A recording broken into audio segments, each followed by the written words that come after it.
শারদাং দেবীং রামকৃষ্ণং জগদ্গুরুং পাদপদ্মে তয়স্যিত্বা প্রণমামি মুহুর্মুহুর।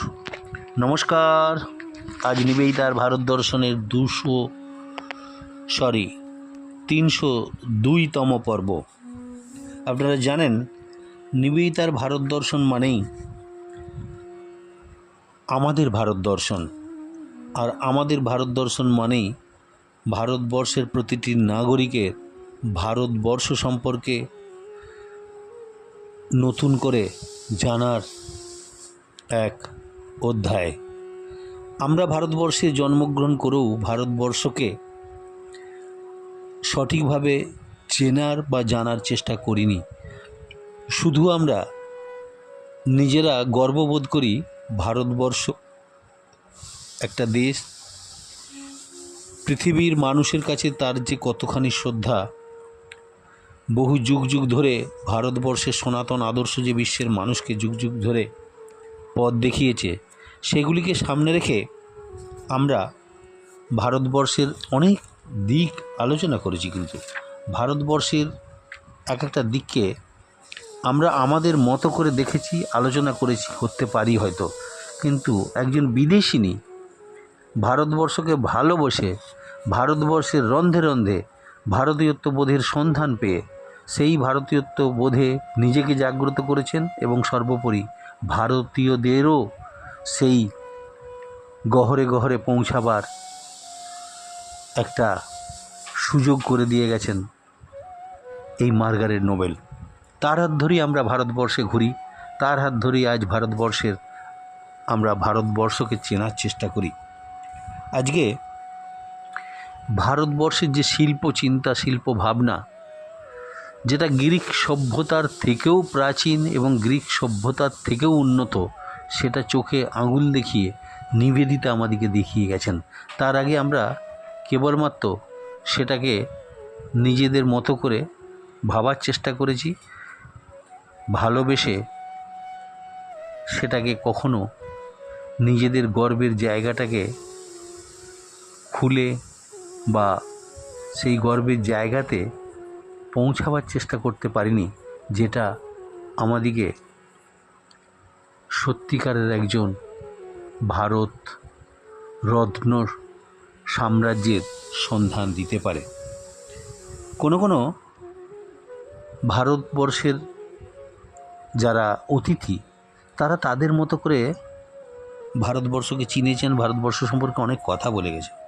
কিন্তু ভারতবর্ষের যে শিল্প চিন্তা, শিল্প বিপ্লব, শিল্প ধারণা এবং সুসংস্কৃতির একটা প্রতীক শিল্প, সেটাকে নিয়ে কেউ সেইভাবে আমরা মানুষের সামনে পৌঁছে দেওয়ার চেষ্টা করিনি। নিবেদিতার দৃষ্টিতে সেগুলো ধরা পড়েছিল, সেগুলোকেই আজকে আপনাদের সামনে তুলে ধরার প্রয়াসী হব। নিবেদিতার অনেক দিক, অজানা জায়গাগুলোকে আমি চেষ্টা করে চলেছি মাত্র যে আপনাদের কাছে পৌঁছে দেওয়ার জন্য। আসলে এই পৌঁছে দেওয়ার কোনো একজন বিদেশিনী ভারত প্রেমীকে নিয়ে নয়। এই উৎসাহ, এই ভাবনা, এই চিন্তা ভারতীয় মানুষের ভারতবর্ষ সম্পর্কে নতুন করে জানার সুযোগ করে দেওয়াই আমার উদ্দেশ্য। তাই নিবেদিতার ভারত দর্শনকে নিয়ে আমরা 300টা পর্ব অতিক্রম করেছি। যারা এর সাথে থাকেন তারা অনুভব করেন, গর্ববোধ করেন, আমাকে ফোন করেন বা মেসেজ করেন, তাতেই আমার নিজেরও গর্ব, নিজেরও আনন্দ, নিজের সত্যিকারের সাধনা, নিজের সত্যিকারের ভারতবর্ষ সম্পর্কে যে জানার জায়গাগুলো, সেগুলোতে পৌঁছাতে পেরে নিজেও আনন্দ পায়, শুধু আপনারা নন। তাই এই আনন্দ আমাদের প্রতিটি ভারতবাসীর। চলে আসে প্রসঙ্গে, ভারতের শিল্প আন্দোলনকে কীভাবে নিবেদিতা আমাদের চোখে আঙুল দেখিয়ে গেছেন। কোনো বিখ্যাত আধুনিক গবেষক এই ভগিনী নিবেদিতাকে ভারতবর্ষের জাতীয় দর্শনের শ্রেষ্ঠ প্রবক্তা বলেও বলেছেন। আমরা জানি তাদের যুক্তি, তথ্য এবং প্রমাণ যদি আমরা একটু ভেতরে ঢোকার চেষ্টা করি, তাতে এই প্রমাণগুলোকে যদি বা তথ্যগুলোকে বা যুক্তিগুলোকে যদি আমরা একটু ভাবি, তাহলে আমরা দেখব ভারতের এই জাতীয়তার মননেতৃত্ব ভগিনী নিবেদিতার প্রশস্ত শুভ্র ললাটে বিধাতা অব্যর্থ অক্ষরে লিখে দেখেছেন ভারতবর্ষের এক সন্ধানী শিল্প ভাবনার পথিক। এই অবিসংবাদিনী যাকে বলে, সেই অবিসংবাদিনী শক্তিময়ী নেত্রী ভারতবাসীর সব দুর্বলতার জায়গাগুলোকে আশ্চর্য দক্ষতায় চিহ্নিত করে নিয়ে জাগরণের মন্ত্র শুনিয়েছেন অম্বু কণ্ঠে। পরাধীন ভারতের সেই দুঃসময়ে তিনি উপলব্ধি করেছিলেন জাতীয় আন্দোলন শুধু রাজনৈতিক হলে চলবে না, তাকে হতে হবে সর্বাত্মক সাহিত্য, বিজ্ঞান, শিল্প, শিক্ষা, ইতিহাস, সমাজতন্ত্র এবং এমনকি লোক সংস্কৃতি সব কিছুকেই অঙ্গীভূত করতে হবে তাকে। জাতীয়তার অর্থ নিবেদিতার কাছে ছিল জাতীয় নবজাগরণ। সেই অনুসারে তার অক্লান্ত কর্মকাণ্ডও চলেছিল। তার মধ্যে একটা বিশেষ দিক যেটাকে তিনি আমাদের সামনে চোখে আঙুল দেখিয়ে গেছেন, বারবার সেটা মনে পড়ছে, বারবার আমাকে সে কথায় যেতে হচ্ছে, সেটা হচ্ছে ভারতবর্ষের শিল্প ভাবনা। স্বামী বিবেকানন্দ একসময় মিস মার্গারেট নোবেলকে চিঠিতে লিখেছিলেন, তোমার মধ্যে একটা জগৎ আলোড়নকারী শক্তি রয়েছে। এত বড় অভ্রান্ত সত্য দৃষ্টি নিয়ে লেখা শুধুমাত্র স্বামীজির পক্ষেই সম্ভব। পরবর্তীকালে ভগিনী নিবেদিতা জগতের যুদ্ধক্ষেত্রে ধাবমান জ্বলন্ত তলোয়ার বলে চিহ্নিত হয়েছেন। ভারতের সেবিকা, বান্ধবী, মাতা হয়ে তিনি ভারতীয় জীবনের সব কয়টি ক্ষেত্রেই প্রাণ রস সঞ্চারিত করে দিয়েছিলেন। এটা অস্বীকার করার উপায় নেই। যতই গোপনে নেপথ্যে কাজ করুন না কেন, তার কার্যকলাপে আলোড়ন সৃষ্টি না হয়ে থাকতে পারবে না বা থাকতে পারত না। সেই আলোড়ন ভগিনী সৃষ্টি করেছিলেন পূর্বোক্ত প্রতিটি ক্ষেত্রেই। এই প্রবন্ধে আমরা কেবল শিল্পক্ষেত্রে তার ভূমিকা বিষয়ে দৃষ্টি নিবন্ধ রাখবার চেষ্টা করব মাত্র। স্বামী বিবেকানন্দের বাণী ও রচনার ভূমিকায় নিবেদিতা বিশ্লেষণ করে দেখিয়েছেন যে স্বামীজির বাণীর উৎস তার শাস্ত্র, গুরু এবং মাতৃভূমি। ঠিক তেমনই ভারতবর্ষের যে কোনো বিষয়ে নিবেদিতারও ধ্যান ধারণার উৎস সংশ্লিষ্ট বিষয়ে পরম্পরাগত ভারতীয় ঐতিহ্য। বিবেকানন্দ এবং স্বয়ং ভারত জননী স্বামীজি এই বিদেশি মহিলাটিকে আন্তরিকতার মধ্যে ভারতবর্ষের প্রতি শ্রদ্ধা দেখে নিজের মর্মকথা মিলে ধরেছিলেন তার প্রজ্ঞাদৃষ্টির সামনে। ভারত সম্বন্ধে এসে মেশার আগে নিবেদিতার জীবন দ্বীপটিকে পুষ্ট করেছিলেন এবং জীবন নদীটিকে সুপথে প্রবাহিত করেছিলেন। যে সমস্ত উৎস, সেগুলির মধ্যে অন্যতম ছিল পাশ্চাত্য শিল্প জগৎ, সহজাত শিল্পবোধ, অসীম বিসর্গপ্রীতি, প্রাচীন শিল্পকলা বিষয়ে সাগ্রহ হয়ে পড়াশোনা এবং বিভিন্ন মনীষীদের, ট্র্যাক্টারিয়ানদের সংস্পর্শ, সংস্কৃতিবান সিসেম ক্লাবের সদস্যপদ, শিল্পী এবেঞ্জার কুকের সঙ্গে বন্ধুত্ব, এই সব কিছুই মার্গারেট নোবেলের বিদগ্ধ মনীষাকে শিল্প মগ্নতায় ভরপুর করে দিয়েছিল। এদেশের আসার পরে ভারত সংস্কৃতির মূর্ত বিগ্রহ স্বামী বিবেকানন্দের কাছে ভারত শিক্ষার পাঠ যখন আরম্ভ হলো, তখন নিবেদিতা অচিরেই ঢুকে পড়লেন ভারতের শিল্প ভুবনে। তার শিল্প দীক্ষা এমন গুরুর কাছে যিনি শুধু ঘনীভূত ভারতবর্ষ নয়, যিনি শিল্প বিচারকের তীক্ষ্ণ চোখে জরিপ করে এসেছেন পৃথিবীর প্রায় সকল সভ্য দেশের শিল্প সৌন্দর্য। ভগিনী নিবেদিতার রচনাবলী সাক্ষ্য দেয় উত্তর ভারত ভ্রমণের সময় কিভাবে স্বামীজি বিভিন্ন স্থানের স্থাপত্য, ভাস্কর্য, শিল্প, কলা, চিত্র সৌন্দর্যটাকেও সহযোগীদের কাছে ব্যাখ্যা করতে করতে চলেছিলেন। শুধু অজন্তা, ইলোরা, আগ্রার মতো বিখ্যাত শিল্প নিদর্শন নয়, স্বামীজির শিল্প ব্যাখ্যায় স্থান পেয়েছিল আর্যাবতের ক্ষেত খামার পর্যন্ত। এমনকি হিন্দু গৃহস্থলীর খুঁটিনাটি সৌন্দর্য দেখতে পায়। প্রায় প্রথম থেকেই ভগিনী ভারতের পতাকা নিয়ে বীর দর্পে অগ্রসর হয়েছেন। 13ই ফেব্রুয়ারি 1899 খ্রিস্টাব্দে কলকাতার অ্যালবার্ট হলে তার কালী ও কালী পুজো শীর্ষক যে বক্তৃতা, সেখানে কালীর প্রতীকী রূপের অসাধারণ ব্যঞ্জনাময় ব্যাখ্যা তিনি দিয়েছিলেন। সেটা আমাদের ভাবনায়, ধারণায় কখনো সঠিকভাবে ধরা দেয়নি। তাই তার ভাবনা, তার চিন্তা, তার যে ব্যাখ্যা এবং তার বক্তব্যের বিরুদ্ধে উত্থাপিত অভিযোগগুলোর উত্তরেও কালীঘাট মন্দিরে পরবর্তী বক্তৃতা 28শে মে তিনি পাশ্চাত্যের সর্বোত্তর যে শিক্ষা, চিন্তা ভাবনা, সমাজকে সতর্ক করে তিনি বলেছিলেন, যদি ভারতীয়রা গভীরভাবে নিজেদের সৃষ্টির তাৎপর্য অনুধাবনের চেষ্টা না করে, তাহলে তারা বিদেশি সৃষ্টির বহিরঙ্গ সৌন্দর্য দেখেই বিভ্রান্ত হবেন। কদাপি সে সৌন্দর্যের পিছনকার গভীর প্রেরণা ও আদর্শের কথা বুঝবেন না। ফলে তার নিজেদের শিল্পকে ইউরোপীয় ভাবাপন্ন করতে গিয়ে অধিক স্থূল ও নিম্নমুখী করে তুলবে।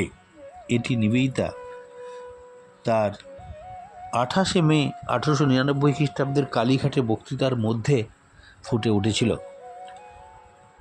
আমার মনে পড়ে যায় রমেশচন্দ্র মজুমদার বিখ্যাত ঐতিহাসিকের কথাটি, যে কথাগুলি এখন বলছিলাম, যে আমরা আমাদের সৃষ্টির তাৎপর্য অনুধাবনের চেষ্টা করিনি।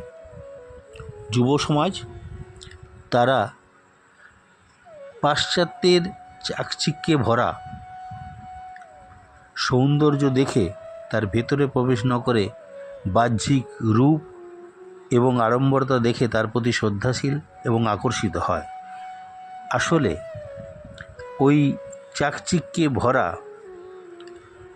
রাংতাই মোড়া বাইরে থেকে আকর্ষণীয় হলেও ভেতরে একটা কাদার ঢেলা ছাড়া সে শিল্প, সে সংস্কৃতি, সে সভ্যতার ইতিহাসে পাওয়া যাবে না। কিন্তু ভারতবর্ষের মলিন কাপড়ে জড়ানো উপরে চাকচিক্য একেবারে নেই, কিন্তু অন্তরে রয়েছে সোনার খনি, হীরের খনি। সেটি ওই ছেঁড়া কাপড়ে বা মলিন কাপড়ে মোড়া রয়েছে বলেই সেটা আমাদের প্রতি আকর্ষিত হয় না। এটি রমেশচন্দ্র মজুমদারের কথা। আজকে সেটি আমার মনে পড়ে যাচ্ছে। নিবেদিতার ওই 28শে মে 1899 খ্রিস্টাব্দে কালীঘাটের বক্তৃতাটির মধ্যে কিন্তু এর প্রকাশ আমরা দেখতে পাই। আসলে শিল্পের ভাব, প্রতীক প্রভৃতি সম্পর্কে অজ্ঞ সেই মানুষগুলোকে নিবেদিতা আরও জানিয়ে দিলেন, ইউরোপীয় শিল্প সমালোচকদের দৃষ্টিকেও কালী মূর্তির বিশিষ্ট নারকীয় ভঙ্গিটি অপূর্ব। শুধু তাই নয়, কাজেই বা এই শুধু ওই দিকটি থেকে দূরে নিজেদিকে সরিয়ে আনলে বা সেটির মধ্যে নিবন্ধ থাকলেও ভারতীয়রা নিজেদের পুরাণ বা শিল্প সম্পর্কে পাশ্চাত্যাভিমুখী দৃষ্টি এবং তুলনামূলক মনোভাব পরিহার করলেই ভালো করবেন। আসলে আমাদের নিজেদের মধ্যেই অন্তরে সেই মৃগনাভির মতো, মৃগনাভির চতুর্দিকে ছুটছে সুগন্ধ, কোথা থেকে আসছে সে জানেই না, তার নাভি থেকেই বিচ্ছুরিত হচ্ছে সেই সুন্দর সুগন্ধটি। অথচ তিনি নিজের অন্তরে সেটিকে সন্ধান না করে তিনি পাগলের মতো দৌড়াচ্ছেন। এ যেন সেই রকমই একটি ভাবনা।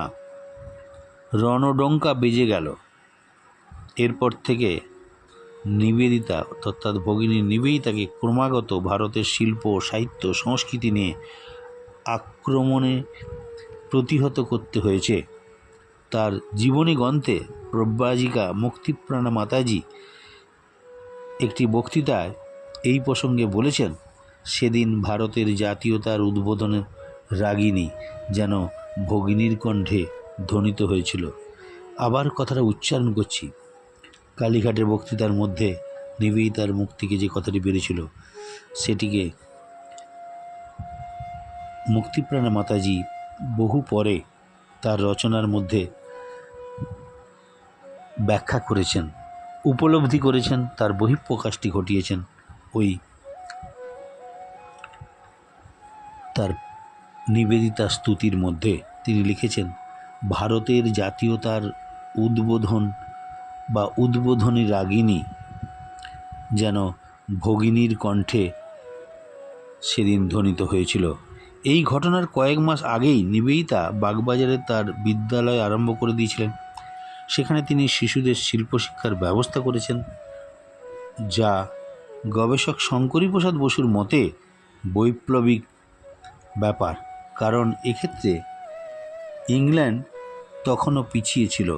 ভগিনী 7/6/1899 অর্থাৎ 7ই জুন 1899 খ্রিস্টাব্দে ভারতের যে চিন্তা, অর্থাৎ এই আজকের দিনটিতে 1899 খ্রিস্টাব্দের আজকের দিনটিতে 7ই জুন, আজ রবিবার, নিবেদিতার ভারত দর্শনের 302তম পর্ব যেদিন আপনারা শুনছেন, সেই দিনটিতেই তার চিঠি থেকে জানা যায় ছাত্রীদের হাতের শিল্প দর্শন বা শিল্প নিদর্শন নিয়ে তিনি একটি ছোট্ট প্রদর্শনীর আয়োজন করেছিলেন। নিজস্ব অসাধারণ শিল্পবোধ নিবেদিতাকে উৎসাহিত করেছিল ভারতীয় সূচিশিল্প, বয়নশিল্প, কারুশিল্প ইত্যাদিকে।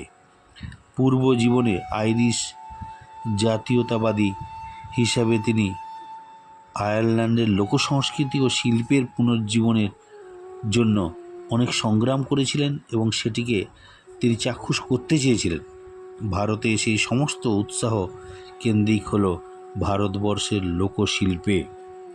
ভারতীয় নকশা সম্পর্কে তার উচ্ছ্বাস দেখা গেছে বারবার। একটি চিঠিতে 2রা সেপ্টেম্বর 1901 খ্রিস্টাব্দে তিনি জানিয়েছেন, ভারতীয় নারীদের মধ্যে যে ধরনের ডিজাইন চলিত আছে তাদের গভীর অনুশীলন করছি। দারুণ একটা বিষয়। জপের মালা, বাতিদান, ছোট্ট মাটির প্রদীপ, পাথরের জিনিস, এমনকি ঝুটো অলঙ্কার, এই সব কিছু দেখেই নিবেদিতা তার আবেগ যেন বাঁধ ভাঙা স্রোতের মতো ভেসে গিয়েছিল।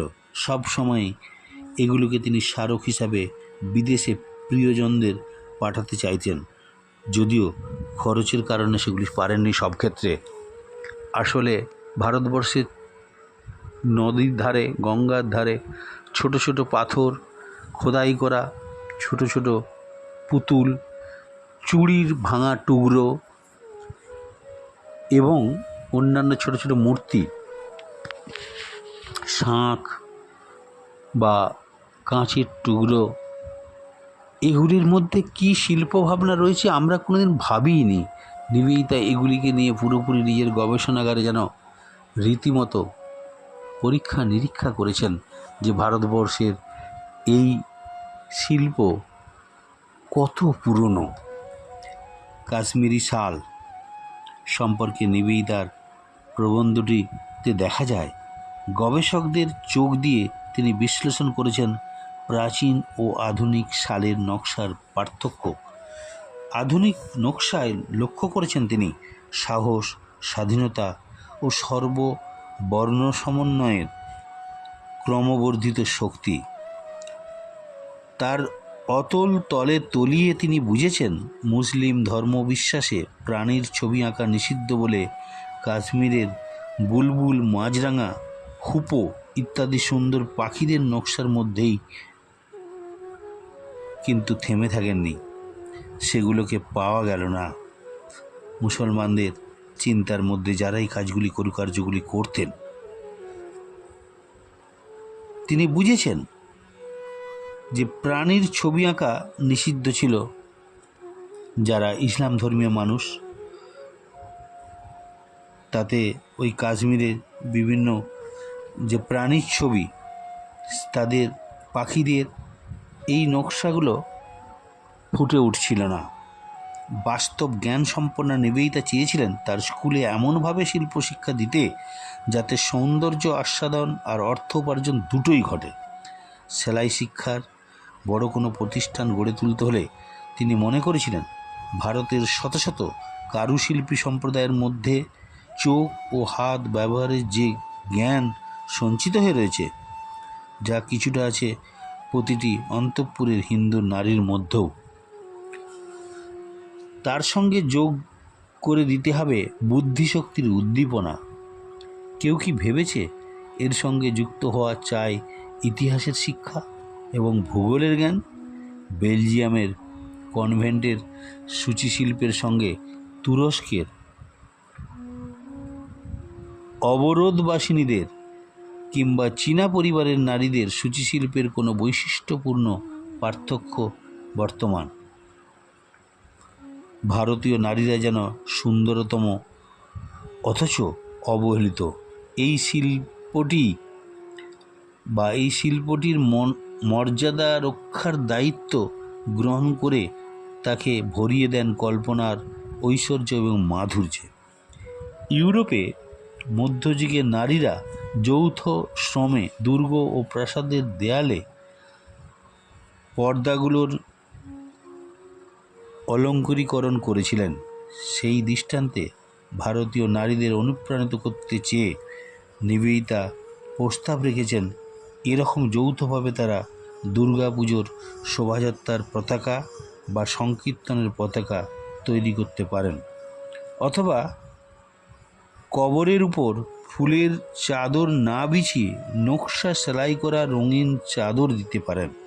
আন্তর্জাতিক শিল্প সম্পর্কে ভারতবর্ষের মেয়েদের ধারণা দিতে তিনি মিসেস বুলের কাছ থেকে ইউরোপীয় স্থাপত্য ভাস্কর্য সম্বলিত স্লাইড এনেছিলেন। এনে ভারতবর্ষের মানুষকে তার সন্ধান দিয়েছিলেন। সময় বড় বেঈমান, এত তাড়াতাড়ি আমরা আধ ঘন্টা প্রায় অতিক্রম করতে চললাম।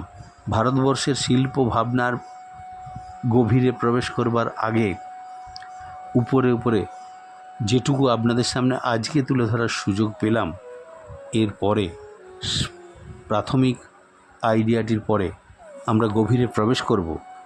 তাই মানসিক প্রস্তুতি থাকতে আপনাদের অনুরোধ জানাবো, এর পরের সপ্তাহে নিবেদিতা ভারতবর্ষের শিল্পকে কোন জায়গা থেকে কোন দৃষ্টিতে তিনি দেখতেন বা তার রহস্য উদ্ঘাটন করেছেন, একজন ভারতীয় হিসাবে আমাদের কাছে সেটা মাথা নিচু করে লজ্জার কারণে আমরা নিবেদিতার শিল্পচর্চার মাধ্যমে নিজেদিকে মাথা তুলে দাঁড়াবার সুযোগ অর্জন করার চেষ্টা করব এবং আপনাদেরও সাথে নিয়ে এগোবো। নিবেদিতার ভারত দর্শন আজকের 303তম পর্বে আপনাদেরকে আবার আমরা নতুনত্বের শিল্প ভাবনার সন্ধান দিতে পারবো, এই আশা রেখে শেষ করছি আজকে নিবেদিতার ভারত দর্শনের 302তম পর্ব। সকলে ভালো থাকবেন। নিবেদিতার শিল্প ভাবনা, ভারতবর্ষের শিল্প ভাবনা, এবং সেখানে ওকাকুরা, অবনীন্দ্রনাথ ঠাকুর, নন্দলাল বসু, হ্যাভেল, অসিত হালদার, সুব্রমণিয়াম সাহেবের বিভিন্ন কীর্তির নিদর্শন আদর্শকেও ছুঁয়ে যাব। আপনারা ভুলে যাবেন না, নন্দলাল বসু নিবেদিতার অকৃত্রিম এক সৃষ্টি, যিনি আমাদের রামকৃষ্ণ মিশনের সমস্ত বিভিন্ন জায়গায় মূর্তি, ডিজাইন, মন্দিরের সমস্ত পরিকল্পনা নন্দলাল বসুর দ্বারাই তৎকালীন দিনে সবচেয়ে বেশি শ্রদ্ধার যোগ্য হয়েছিল। তার অক্লান্ত পরিশ্রমে যেটি আমাদের সামনে সর্বদা জ্বলজ্বল করে চোখের সামনে, সেটি স্বামীজির যেখানে তার সমাধি, সেই সমাধি মন্দিরের নিচে গহ্বরে স্বামীজির যে অসাধারণ মূর্তিটি তৈরি করেছেন পাথরের উপরে খোদাই করা, সে মূর্তি যুগ যুগ ধরে ভারতবর্ষ নয়, পৃথিবীর মানুষের বিবেকানন্দের প্রতি শ্রদ্ধাঞ্জলির একটা অকপট জায়গায় আমাদের এনে মাথা নত করে দেয় স্বামীজির সমাধি মন্দিরে। এ কীর্তি নিবেদিতার সৃষ্টি বললেও ভুল বলা হবে না। তার শিষ্য বা তার যে শিক্ষানবিশ নন্দলাল বসু, তার দ্বারা সৃষ্টি এই সভ্যতার এক সুনবীশ এক সুনিপুণ চিন্তায় ধরা দিয়েছিল, সেটি আজও বর্তমান, আগামীতেও বর্তমান থাকবে। তাই নিবেদিতার শিল্প দর্শন, শিল্পভাবনা ভারতীয় তৎকালীন শুধু শিল্পীদের তৈরি করেনি, শিল্পকেও নতুন ভাবনায় ভাবিত করেছিল। আজ এই পর্যন্তই। এর পরের দিনে সেই রহস্য ধীরে ধীরে উদ্ঘাটিত হবে। নিবেদিতা ও ভারতীয় শিল্পভাবনা, ভারতীয় শিল্পভাবনা ও নিবেদিতা বা নিবেদিতার শিল্পভাবনা ভারতীয় আঙ্গিকে। আজ এই পর্যন্তই। ওং অসতো মা সদ্গময় তমসো মা জ্যোতির্গময়। ওং শান্তি শান্তি শান্তি। হরি ওং তৎসৎ। শ্রীরামকৃষ্ণার্পণমস্তু।